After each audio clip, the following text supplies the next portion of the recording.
When the old realized the young were better than them all. Part 1, The Gathering Storm.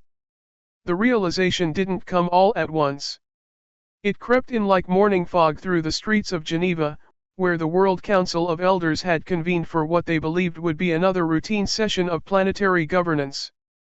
These weren't just any old people, they were the old people, the ones who had steered humanity through the climate wars, the AI schism, and the Great Famine of 2047. They had earned their silver hair and their seats at the mahogany table. Chairman Viktor Petrov, 93 years old with a mind still sharp as Damascus steel, called the meeting to order with 3 decisive raps of his gavel. Around him sat the usual suspects: Chancellor Wu, who had negotiated the Asian Water Accords, Prime Minister Sarah Okonkwo, architect of the African Renaissance, Director Carlos Mendoza, who had rebuilt South America's infrastructure with his bare hands and sheer willpower. Item 1, Victor announced in his gravelly voice, the youth petition. A collective groan rippled through the chamber. The youth petition had been submitted 6 months ago by someone named Zara Chen, a 24-year-old nobody from Neo-Shanghai. It had since gathered 4.7 billion signatures, roughly half the planet's population under 30. The petition demanded one simple, outrageous thing: that the World Council step down and let the young people run things for a change. Preposterous, muttered Chancellor Wu, her jade bracelets clinking as she waved dismissively. What do they know of leadership? Of sacrifice? We've given them everything: peace, prosperity, stability. And this is how they repay us. But Sarah Okonkwo, the youngest of the council at a sprightly 78, leaned forward with a troubled expression. Have any of you actually read the petition? Beyond the demand, I mean. They've included a 1,000-page appendix. Solutions. Innovations. Alternative approaches to. I'm sure it's very creative, Victor interrupted, but creativity without experience is just chaos waiting to happen. We've seen what happens when the young rush into things unprepared. The crypto collapse of 32. The Mars colony disaster. Need I continue? Those were different times, Sarah insisted. These young people grew up in a world we shaped. They've been watching us, learning from our mistakes. Maybe we should at least. A sudden commotion outside the council chamber cut her off. Raised voices. The shuffle of feet. Then the heavy wooden doors burst open, and security personnel stumbled backward as if pushed by an invisible force. Through the doorway strode Zara Chen herself, flanked by a dozen other young people, none of them older than 30. How dare you? Victor roared, standing so quickly his chair toppled backward. This is a restricted. With respect, Chairman Petrov, Zara said calmly, her voice carrying a strange harmonic quality that made everyone in the room pay attention, we're not here to storm your castle. We're here to show you something. Something you need to see before you make your decision. She wore simple clothes: jeans, a white t-shirt, nothing remarkable, but there was something about the way she moved, a confidence that seemed almost alien. The young people with her were equally composed, their eyes bright with a mixture of determination and something else. Pity. No, that couldn't be right. Security. Carlos bellowed. Remove these. Sir, we can't, one of the guards stammered. The doors, they won't respond to our commands. Nothing will. It's like the entire building's systems have been overridden, Zara finished. By my friend Kai here. She gestured to a teenager with purple hair and a laptop covered in holographic stickers. It took him about 45 seconds. Your encryption is, well, let's just say it's very 2040s. The council members exchanged alarmed glances. Their state-of-the-art security, designed by the best minds of their generation, bypassed by a child in less than a minute. This is exactly what we're talking about, Zara continued, walking around the table as if she owned the place. You've built an amazing world. Truly. We're not here to diminish what you've accomplished. But you're still thinking in old patterns, using old tools, while the world has evolved past you. How dare you suggest, Chancellor Wu began, but Zara held up a hand. Please. Just watch.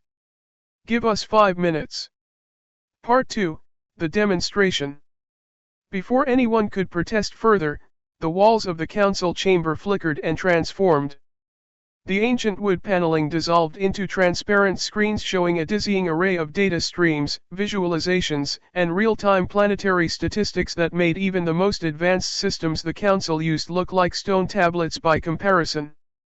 This is the world as we see it, Zara explained. A young woman with dark skin and neural interface tattoos, she introduced herself as Amara, stepped forward and waved her hand. The displays responded instantly, showing interconnected webs of information that pulsed with life. Climate systems, Amara said, and a section of the wall exploded with detail. You've been monitoring carbon levels, temperature changes, ocean acidification. Good. But you're missing the patterns within the patterns. Watch. The data reorganized itself into a three-dimensional model that showed not just the current state but predictive flows, cascade effects, and feedback loops that the council's models had never captured. Victor felt his stomach drop as he realized what he was seeing. That storm system forming over the Pacific, Amara continued.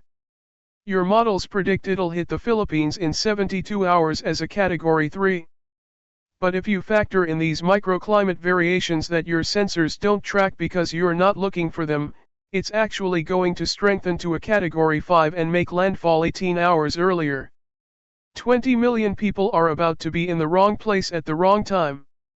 That's impossible, Victor breathed. Our meteorological systems are the most advanced. We're the most advanced, Zara corrected gently. 20 years ago, they were revolutionary. But Amara here grew up learning to read weather patterns through neural interfaces that directly process satellite data. She feels the atmosphere the way you feel your own heartbeat. Your systems are extensions of human limitation. Ours are extensions of human evolution. Carlos stood, his face red. Even if what you're saying is true, and I'm not conceding that it is, you cannot possibly expect us to believe that a handful of children can manage the complexity of global governance better than we can. We have centuries of combined experience. A young man with an easy smile and startling green eyes stepped forward. My name's River. I'm 22. And you're absolutely right, Director Mendoza. Centuries of experience matter. But here's the thing, we have access to all of that experience, instantly, all the time. He tapped his temple, where a barely visible neural implant glowed softly. I can access every decision you've ever made, every speech you've given, every negotiation you've conducted. I can cross-reference it with the decisions of every other leader throughout history. I can run simulations of alternative approaches in milliseconds. Your experience isn't lost, it's multiplied, analyzed, and built upon. And it's not just about data processing, added another young person, a non-binary individual with silver hair named Echo. We collaborate differently. Watch. The screens shifted again, showing what looked like a neural network, but it wasn't computer code. It was people.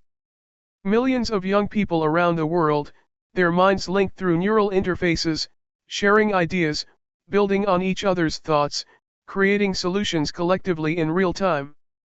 This is how we solved the water crisis in East Africa last month, Echo explained. The one your council said would take 5 years and 50 billion credits to address.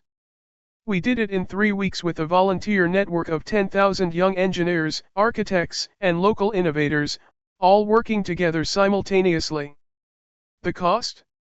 Almost nothing. The result? 3 million people with clean water today. Sarah Okonkwo's eyes widened. That was you? We received reports, but we assumed it was one of our aid organizations.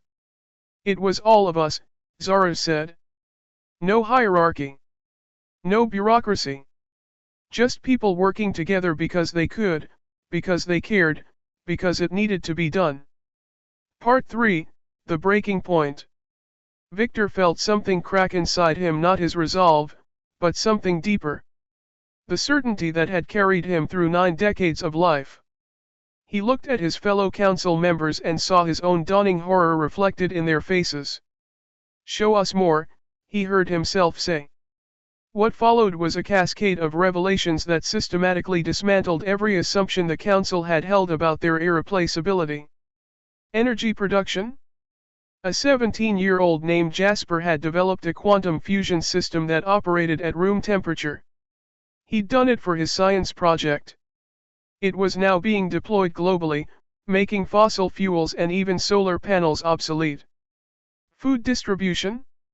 A network of young people had created an AI-optimized supply chain that eliminated waste so effectively that global hunger had dropped by 60% in the last 6 months, a change so gradual that the council had barely noticed it happening. Education. Traditional schools were becoming obsolete as young people created personalized learning networks where knowledge flowed freely, adapted to each individual's learning style, drawing on the collective expertise of humanity. Even space exploration, the council's pride and joy, had been revolutionized. A team of 20-somethings had established a permanent lunar base not through